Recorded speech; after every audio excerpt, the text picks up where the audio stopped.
Hello, everyone. This is Dana El-Kurd with The Fire These Times. I'm joined today with my co-host, ayoub, and our guest, Yuliia Kishchuk. She is a writer, researcher, and organizer interested in global solidarity and decolonial theory, and part of the Ukrainian collective Commons. And she's joining us today to discuss the Ukrainian letter of solidarity with Palestinian people that was published in November of last year. This was my idea. One, because as a Palestinian, I was really heartened to see that letter. And I really appreciated the clarity of thought that went into that letter, especially at that time. And the second thing is because I was curious, genuinely curious, as someone who does not follow kind of the ins and outs of Ukrainian politics as closely, especially given all of the demands as a Palestinian right now. But I was curious to see kind of the lead up to and the aftermath of that letter. I think it's a useful kind of case study to discuss the potentials and limitations of global solidarity. So, Yuliia, thank you so much for being here. And thank you so much for having me. It's an amazing opportunity to talk to you. Yeah, appreciate it so much. So, could you tell us, for those who are not as familiar, of course, we're going to link the letter. For those who aren't as familiar, could you tell us a little bit about Commons, first of all, and then why the collective decided to put together this kind of letter? Yeah, sure. So Commons is a Ukrainian journal of social critics. It's one of the most active Ukrainian left-wing media that is focusing on economy, politics, history, culture, and many other things. But since the Russian invasion of Ukraine, it's also focusing a lot on global solidarity. And especially solidarity with Palestine. We try to have as many as possible materials on Palestine because the topic of Palestine is really absent from the Ukrainian news and public sphere. Since the invasion, we have a project, Dialects of the Periphery, and I think you're both authors there, which is amazing because it's really this, like small bridges and connections across the globe. And Commons just tries to provide this alternative perspective inside of Ukraine, but also this alternative vision of Ukraine abroad. And since the invasion, we understand how it's important to, challenge this assumption that Ukraine is, fighting the European war, that Ukraine is this very liberal in terms of political ideology country and all of these things. So yeah, this is about Commons. And the second question was about the letter, right? I think it was published a little too late, maybe not too late, but not early enough. And I think the problem with this common frustration that we face and, this inability to find a language on how to talk about everything that happened. And it started just as a chat on Messenger, and several people just get together to discuss the future letter. And then it wasn't, I will say, initiated by Spilne, but then we connected with Spilne and started the letter. I guess the person... Spilne being Commons, right? Yes, Spilne meaning Commons. I'm sorry, it's a Ukrainian name for Commons. Yes, yeah. So I think it was Daria Tsimbaluk who texted me first, and then we made this chat, and just people started uniting, and this whole process of having this chat and writing a text was really helpful and healing because in some sense you could feel the community and feel the support in times when you feel very disconnected and dissatisfied with what was happening in Ukraine and how Ukraine was dealing. So I want you to kind of maybe clarify more also for the listeners about how is Ukraine kind of talking about this, especially at the time that you're writing this letter. This is in the first month after the October 7th attack. So to me, it's because I have been kind of keeping up, I understand the letter to be such an important counter narrative. But for those who don't follow Ukrainian politics, maybe they're not aware how much this was a counter narrative. So could you like maybe explain kind of the Ukrainian mainstream, let's say? Yes, since the attack on October 7th, there was this overwhelming support for Israel and no questioning of no information about Palestine and this many, many years of oppression and just the general context on why this attack happened and why Hamas was sort of active and things like this.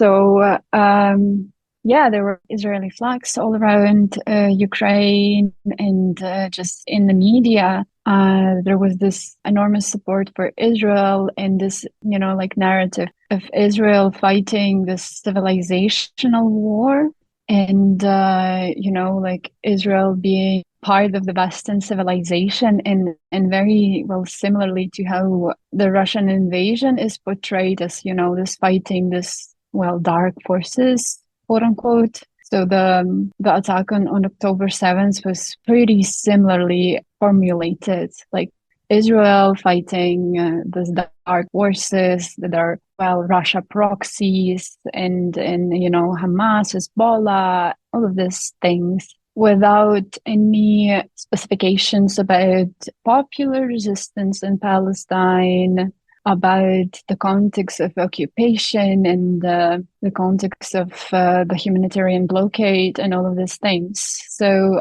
just stating these facts was very important.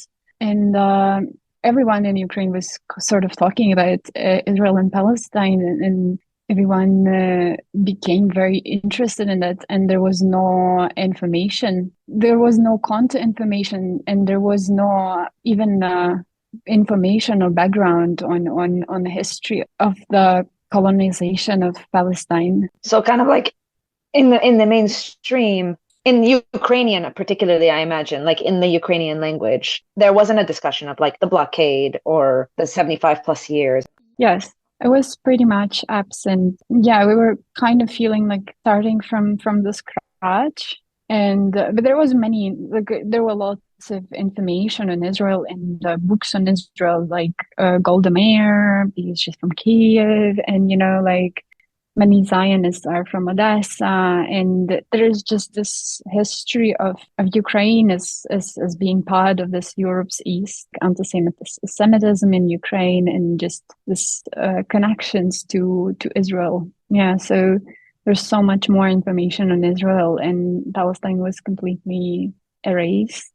And I imagine the Hamas-Russia connection doesn't make it easier in people's minds, of course, to try to see outside that framing. Yeah, so that was the main point of criticism, I guess, and one of the, reasons why it was so hard to start the conversation, because, every time you were talking about Palestine or supporting Palestine, you were just mainly called Russian ally or Russian asset, and that was probably the most complicated thing, because of course no one from Spilne is a Russian asset, and there are people in armed forces. Right. I mean, it's outrageous. I have a couple more questions, but I want to let Yuliia jump in if he wants. Yeah. Well, first of all, thank you for this, and also for the letter. As I mentioned before, I was generally moved by it. And yeah, as it happens, we will link all of this, but as it happens, both Dana and I have contributed to comments on, let's say, similar enough themes, at least the problematic of how to international solidarity, how to do that. And like, there's so much to untangle even before starting thinking about it at times. And this example is a pretty good one, because it's almost like a textbook example of the trappings of geopolitics in many ways, or at least how geopolitics are perceived more than how they are. So for example, it doesn't actually seems to matter to the narrative that you described that Russian oil is part of the war on Gaza, as part of how Israel is actually fueling all of this. It's not just Russian oil, it's Azerbaijani oil, it's this Gabonese, American, and there's one more that I forgot. There was a recent Guardian article. I'll try and remember to put it in the chat as well. And the parallels I can think of, the easiest parallel I can think of is when I think of Nagorno-Karabakh, that we did a few episodes on it here as well, and a couple of our colleagues on the wider collective co-hosts of Obscuristan are Armenians. Because, of course, there's this perception that, well, Armenia is pro-Russia, is on the Russian side and all of that stuff. And even geopolitically, that's more complicated, and that hasn't been really the case for some time. And in fact, Armenia is actually trying to get closer to the EU now. But it doesn't change the fact that Azerbaijan is the bigger kid on the block, so to speak. It's the one that has the oil. It's the one that's providing the oil, including Russian oil, to the EU right now. And so the narrative kind of fits into place that we see, for example, Dana, I'm sure you've seen them, like statements of solidarity between Armenians and Palestinians. We've seen that. They exist. Of course, there are Palestinian Armenians as well, so that helps the connection there. And I was personally, like, after the Russian full-scale invasion of Ukraine, I was invited on a number of different Ukrainian platforms, including yours, to talk about the links, especially between Syria and Ukraine, for example. Especially in podcast format, I was invited to do that. And that felt always easy because, well, we're talking about the same enemy. Essentially, there's a common enemy in that case, which is Russia. But then when the enemy is not perceived to be common, that's when it gets complicated. Because, like, well, maybe like even theoretically, I might agree with you, but, right now I need to focus on Ukraine, or right now I need to focus on Israel, or right now, however the discourse kind of develops in those scenarios. That's the challenge. Because usually, in my experience, it's not sufficient to just provide the facts to contradict this argument or that argument, because we're not just challenging, let's say, inaccuracies, we're also challenging stories. You mentioned Golda Meir being from Kiev. There are stories there that are not as easily to untangle, because a lot of people have built a lot of their own identity from those stories. And so I guess, yeah, it's less of a question, more of a comment, a reflection on what you just said. But like the trappings of geopolitics, I suppose, is part of the themes, I suppose, of what we're trying to get into here. I mean, this is totally anecdotal, what I'm about to say. I have not done research. I've not done some like quantitative study. And given just like to be clear, like given the social media algorithms and shadow banning and stuff like that, so like what I'm about to say might be completely skewed, but I've seen Palestinians share those letters by Armenians. I've seen it a lot. I've seen it pop up in front of my social media feeds, even my personal ones, despite the fact that I have removed myself from most social media at this point. But I don't recall necessarily that the Ukrainian letter got that much traction amongst Palestinians, or maybe amongst Arabs. Joey, you can correct me, but I don't recall that much of an engagement on this issue. There was an Al Jazeera article, so that brought it kind of to the mainstream more so. But yeah, it's exactly, for me, it seems like it's playing into that dynamic you're talking about, where it's like global solidarity kind of just in the ether, in theory, but right now we got to focus. The letter that we're talking about, I shared it on Instagram with like nice small graphics and whatnot, and it got a decent amount of traction. I cannot say that it was mostly from this group of people or that group of people. I have no idea. But what I would say is that, again, an impression, anecdotal here, I can't say this 100% for sure, that it represents everyone. But you will have a lot of people who sort of agree and would be even happy to see such a letter. But it's almost like they don't know what to do with it. Like it doesn't quite fit what they perceive to be the priority. Whereas, for example, if you have articles and posts linking the links between Azerbaijan and Israel, and there are many. Azerbaijan is one of the main arms suppliers to Israel, for example, arms buyers or suppliers or both, one of the two. Buyers, yeah. Then it's easier, right? Like then Israel and Azerbaijan. Israel is occupying Palestine, like Gaza and the West Bank and so on, and Azerbaijan is occupying Nagorno-Karabakh, obviously, and wants to occupy Armenian territory from the Republic of Armenia. So it's easy to see then, they're on the same sides. Those two are doing the same thing, more or less, and they kind of, they like each other clearly.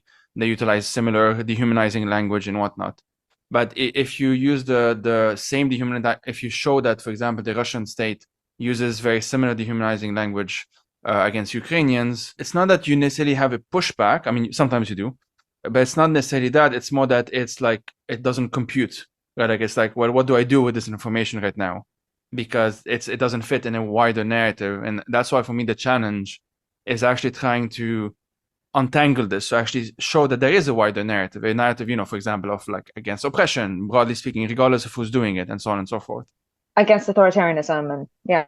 Yeah, that's actually both very, very great comments and thoughts provoking. I can speculate on that, and I feel like yeah, there are many ways to explain it from this idea of this like really recently granted access to whiteness that Ukrainians are now having since the invasion.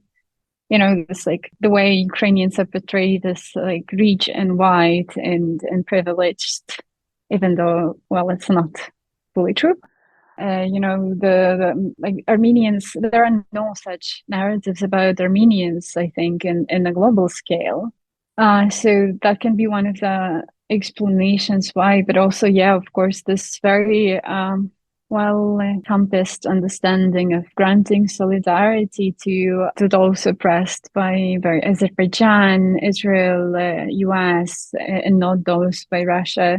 Yeah, that's true. It's the Ukrainian-Palestinian solidarity probably is one of those most uncomfortable solidarities to work with for so many people, for Palestinians, also for Ukrainians, and That is why it has the potential to be so transformative. I really feel like it can challenge those narratives in such a, just gets to the heart of trying to challenge those campus narratives that have definitely proliferated in the aftermath of the October 7th attacks, and generally even especially also after Russia's invasion of Ukraine. So I wonder if we can also talk about.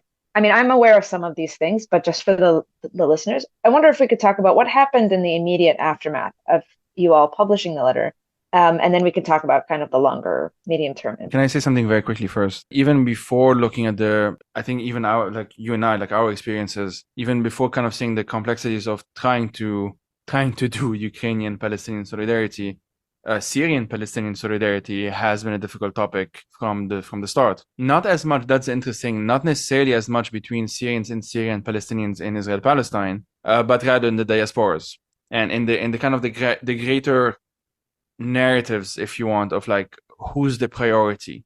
Because if we talk about like a Palestinian refugee camp being starved and bombed and whatnot, that happened in Yarmouk about a decade ago now by the Assad regime, with Hezbollah's support for that matter.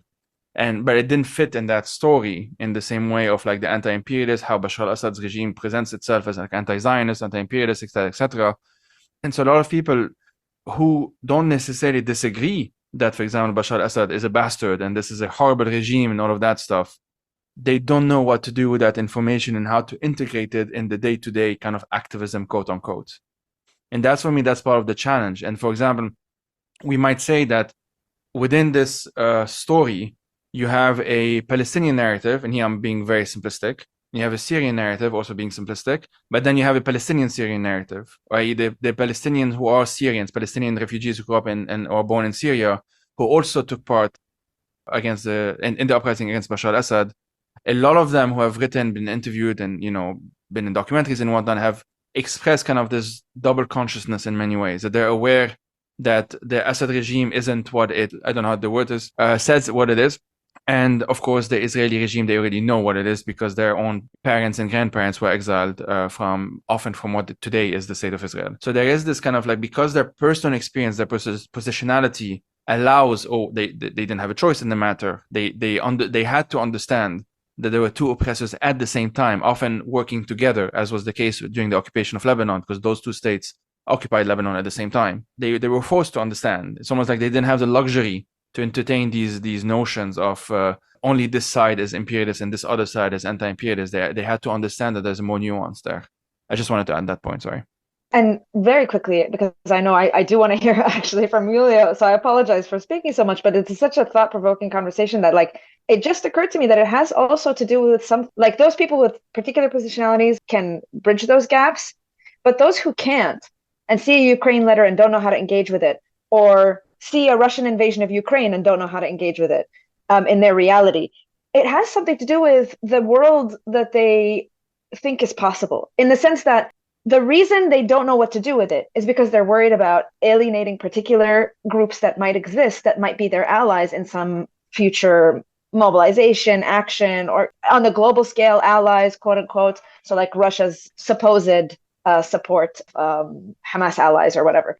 Whereas people who are willing to bridge those contradictions, or not even contradictions, but willing to kind of bridge those dominant narratives, are more inclined to try to mobilize new groups and new people.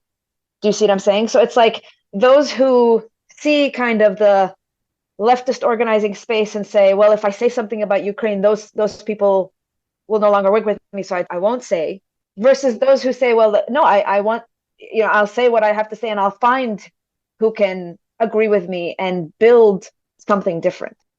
Yeah, absolutely. But yeah, I do want to turn, on your thoughts on like what happens in the immediate aftermath for this letter, and we'll turn after that to kind of the medium term impact. Yeah, I think that there was like two types of reception of the letter, one inside of Ukraine and the other was more like on a global scale. And to be honest, I think that the one inside of Ukraine was so much lighter and better than I thought it will be, because really lots of people signed it, like 450 something. It's a lot for Ukraine and for Spilna.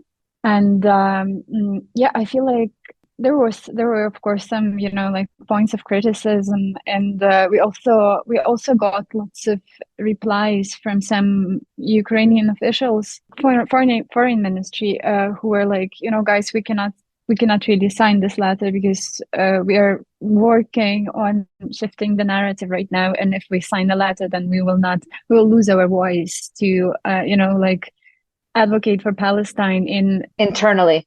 Yeah, internally, and in this less radical way, because our way was seen as quite radical, even though it wasn't so radical, of course. I feel like it really helped to have somehow like bridge this different people inside of Ukraine, some journalists, some officials who were eventually also on Palestinian side and advocating for Palestine, and like slowly shifting the narrative.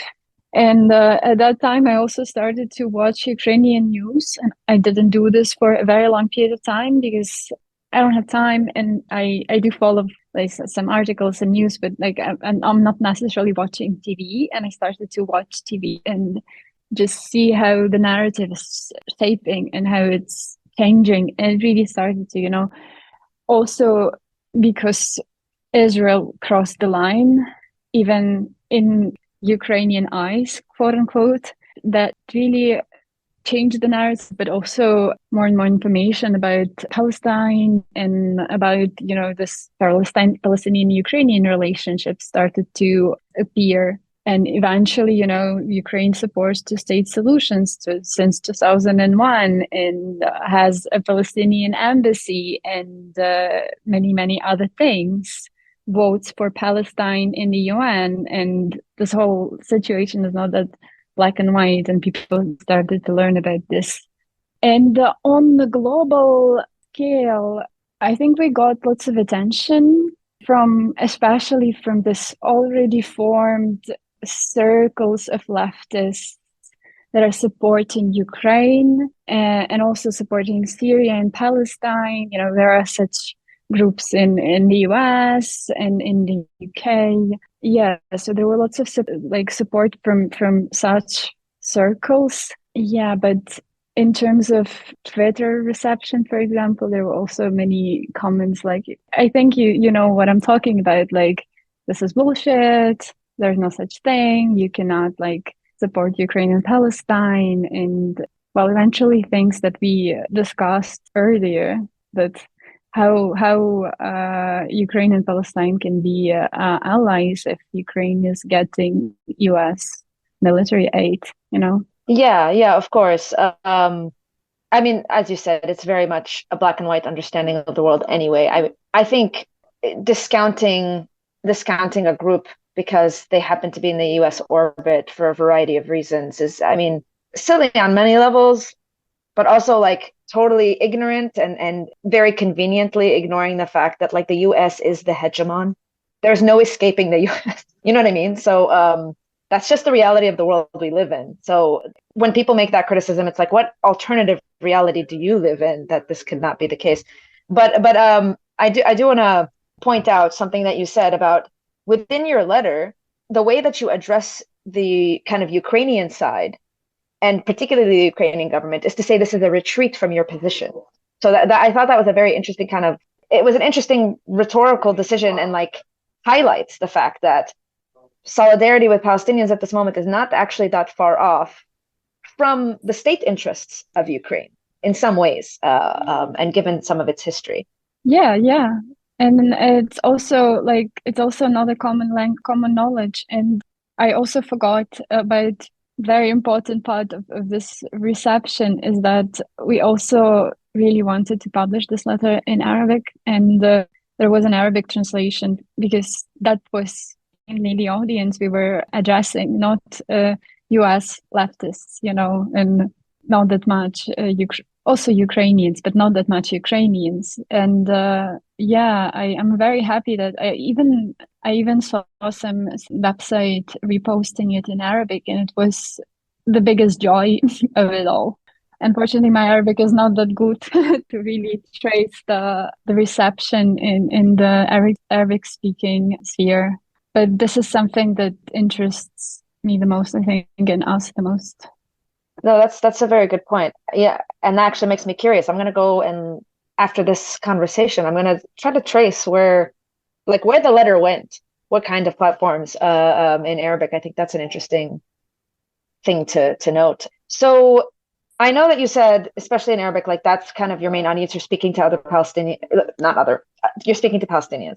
But also, like, do you feel like the letter helped those groups and individuals that are involved with the Ukraine solidarity outside of Ukraine that may not already fit in those like small groups of leftists that you mentioned that already kind of have a very clear view of like Ukraine, Syria, Palestine, and are on board with this kind of message? Like, do you think this kind of letter helped widen the scope of their understanding in a broader Ukrainian solidarity movement, let's say? That's a very I am not sure about this. I really hope so. I did feel like it, I did feel like it definitely provoked the attention. So it's already a good thing because there's so many different and politically differently aligned groups that are supporting Ukraine abroad. And so I really hope it did change something, and it's very hard to say something very concrete about this. It's hard to quantify, of course. Like, my political science brain is like, what evidence, like I totally understand. But I would imagine, especially kind of like on the more liberal or more left faces. Sorry, Yuliia, you had No. It's just complementing what you're saying already. I would say that it has, and it probably will even more at some point in the like obviously undetermined future. We cannot know exactly. And the reason for that is just that what we do know from like similar enough situations elsewhere for me suggests that this is the case. That often, let's say you have situations in like 5 years or whatever, and you have a number of Palestinians on one side and maybe a number of Ukrainians on the other side who, for like completely different reasons, maybe even are looking up something like that. And of course, if it doesn't exist, then maybe they don't find the thing that anchors them, if you see what I mean. Whereas if they do find your letter, maybe this episode, other things that will be produced by then, it makes it easier for that narrative, for that story to be a counter narrative. We are producing that narrative. And that's very important. Like a different story, the story of like African American and Palestinian solidarity and links between those two, which in many ways is like almost an organic link, quote unquote, in the sense that like the Israeli police is trained by the American police and vice versa. They're obviously the US government and the Israeli government are very close, and so on and so forth. And so you can see how some people might make that link. And of course, many African Americans, especially since 2014, which was kind of a pivotal year in that story, because there was the war in Gaza at the time, and at the same time there was the Ferguson protests, which happening roughly the same time, at some point at the exact same time actually. And you had those like mostly symbolic, but still like symbolic does not mean it's not important. But people like tweeting, like especially Palestinians and Palestinian Americans, and this is another link, the fact that you have Palestinian Americans making that link between African Americans and Palestinians, tweeting like, tips of like what to do with tear gas and stuff like that, of course, which of course is more relevant in the West Bank than in Gaza. And another part of that story, which is actually very interesting, is that roughly around the same time, we saw this in the Bernie campaign and all of that, but not just, like that was kind of the most visible representation of that, if you want.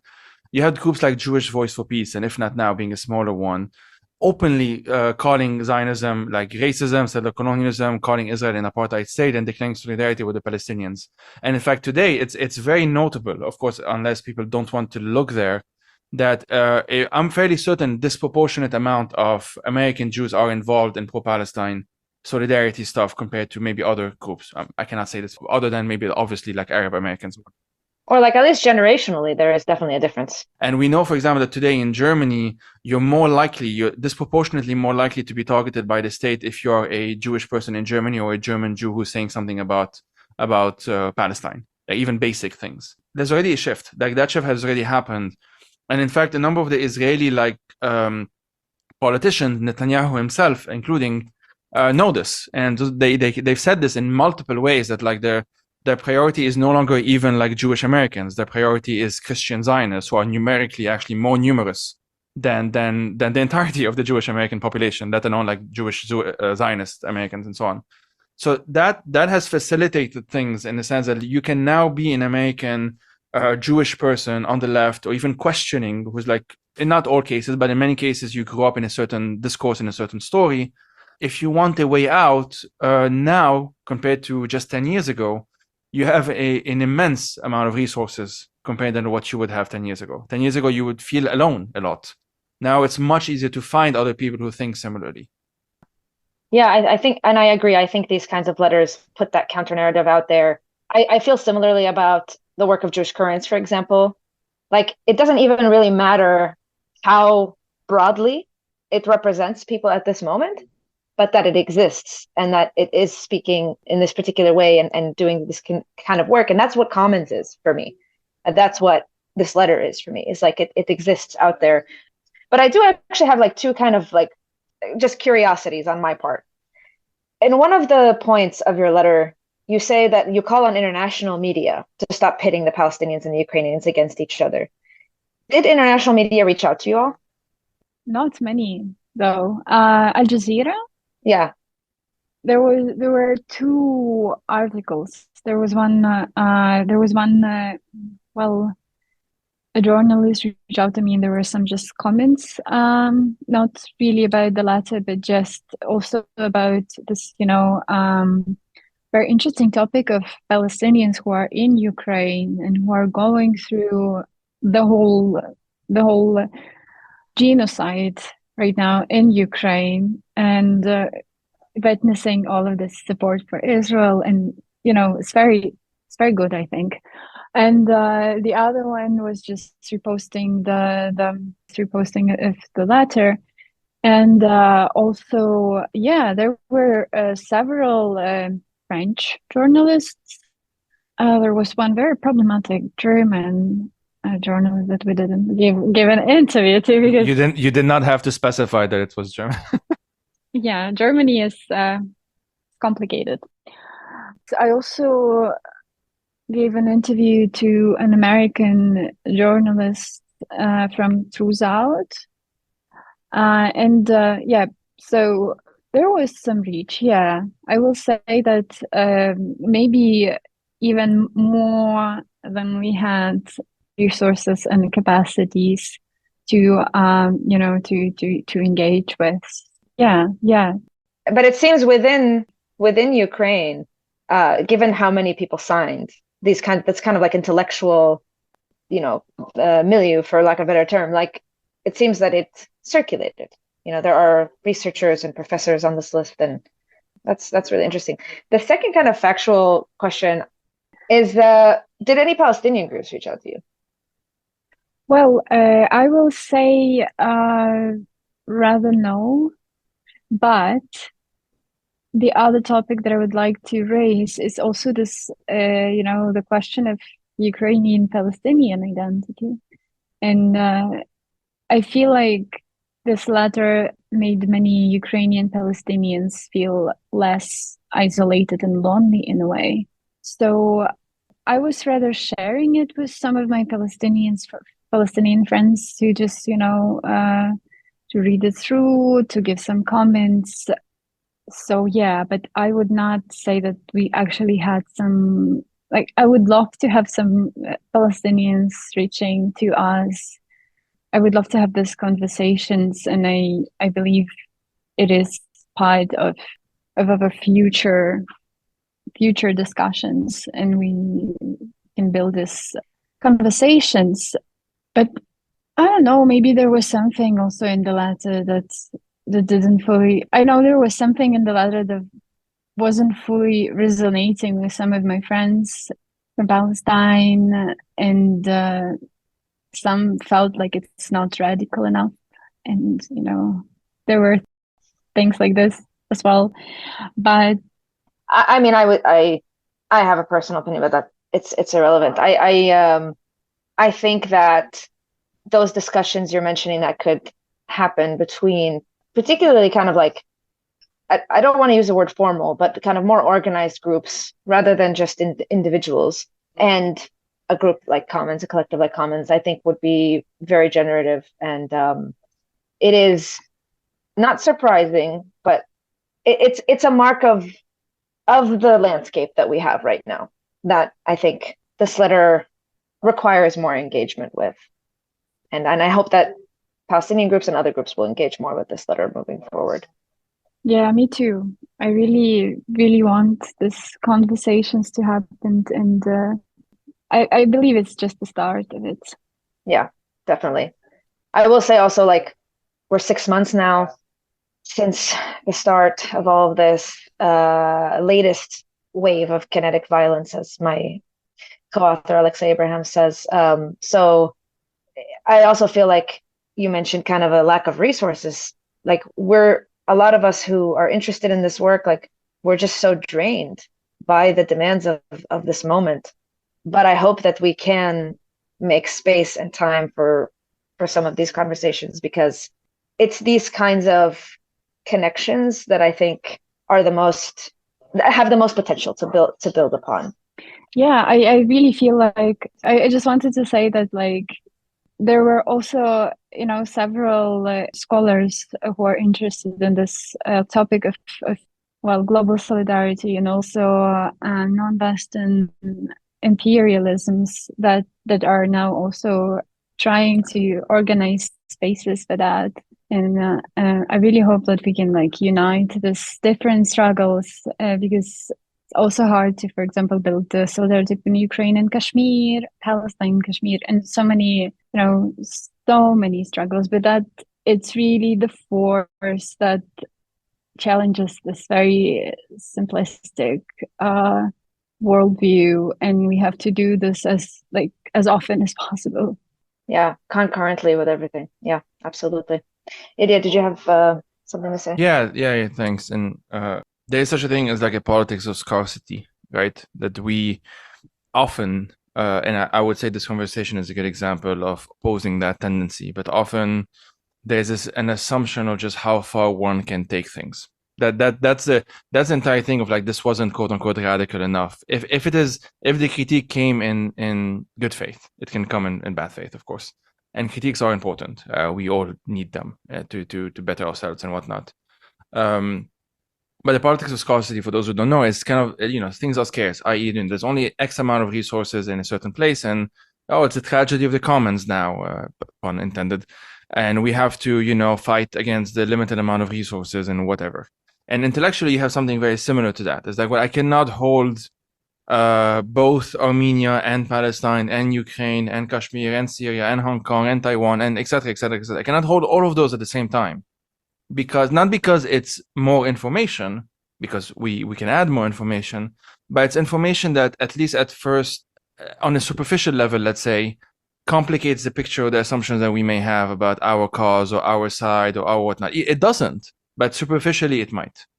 Like, and that's kind of the initial discomfort is something that I've definitely experienced. I'm sure Dan as well. I'm sure you as well, Yuliia. Like, it's something that we see that, now I am entering a space that is more uncertain, that has fewer, certainties, that has fewer safeties, maybe even. And more importantly, if it comes, like, at a personal cost, Like, oh, my cousin will be angry, my neighbor will be angry, my online group of friends or connections and whatnot who we've been connecting on this. Let's say we've been saying pro-Palestine stuff for the past 10 years, and suddenly I see them shifting and becoming very weirdly Assadist or weirdly Putinist or whatnot, which of course has been my experience, and I know Dana's as well. That come also at an emotional cost. Like I have just lost a friend. It's very simple. It's not just what this represents politically or the cause or whatnot. It's more like I have just lost a community. Exactly. So I used to talk to this person about my daily troubles, and now I don't want to, because I cannot ignore the fact that that person has said this horrific thing about, I don't know, Ukrainians or Uyghurs or whatever it might be. And so that's where it gets difficult, and that's why like the part of this podcast, this project, is like the personal is political, not just in the symbolic sense, which again, symbolism does not mean meaningless. It's just it operates in a different field in some sense, or different realm, I guess.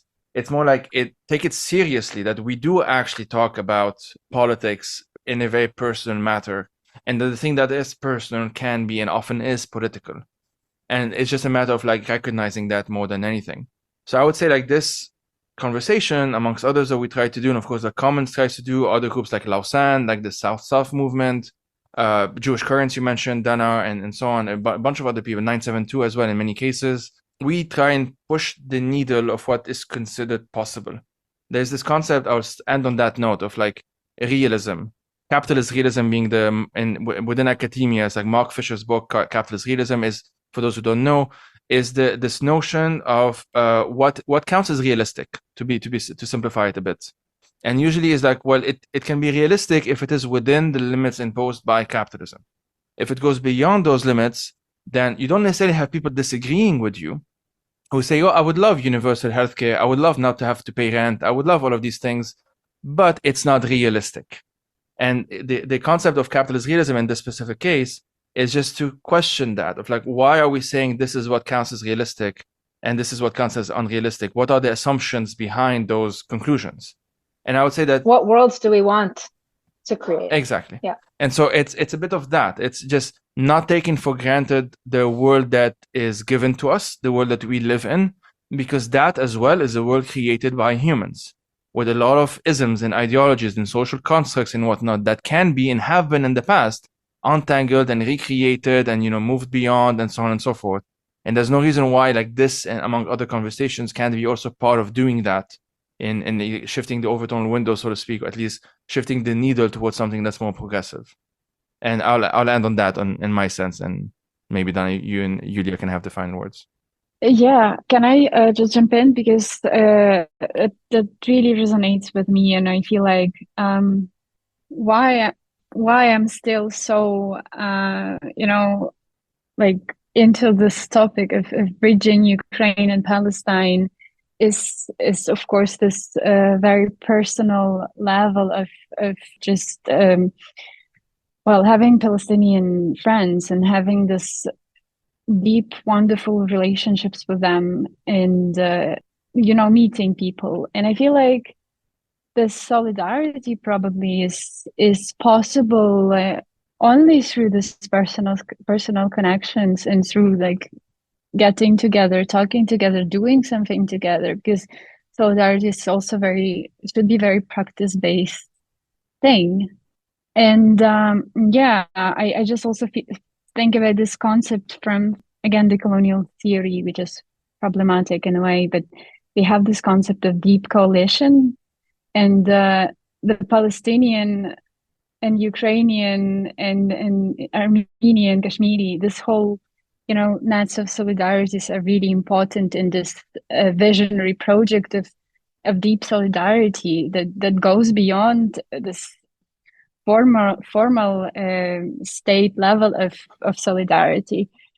And there's definitely something we can envision as a future for us. So yeah, I really liked what you said about this alternative visions and in this like alternative community that is, in my view, absolutely possible, because we have this entangled experiences and histories. And the sooner we build on those commonalities and build those. I mean, there's a lot of research to back up what you're talking about too, about like the personal connections being very crucial, that kind of emotional connection being very crucial to sustaining mobilization and sustaining political action. The sooner we get to that, the faster we can solve things, because the world, to me at least, is unraveling by these peripheries. Do you know what I mean? Like, these peripheries are causing our system to unravel. The system that was imperfect, the system that was oppressive to many people. But the sooner that we can join these peripheries to imagine some different realities of how to function on this earth, the better. Really, it's not only possible but crucial. But yeah, thank you so much for being with us today, Yuliia. We really appreciate your time. Absolutely, thanks a lot. Yeah. Yeah, and this has been such a, I don't know, like it has been a useful conversation for my mental health. And yeah, for mine too. Thank you so much for doing this wonderful podcast. It's really an amazing space. I've been listening to it for the past months and I really enjoy it. Oh, great. Yeah, I really like it.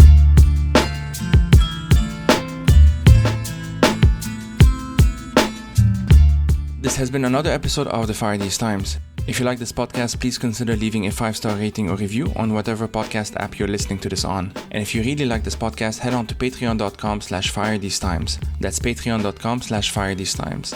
The Fire These Times is a media ecosystem based in the Periphery that supports a bunch of media projects, including this one. For $5 a month, and even less if you opt for the yearly subscription, you can help this ecosystem grow and get early access to all episodes of The Fire These Times, Politically Depressed, Obscuristan, and Ghida, as well as an invitation to join our monthly hangout, watch parties, upcoming book club, as well as exclusive episodes. Thank you for listening, and take care, everyone.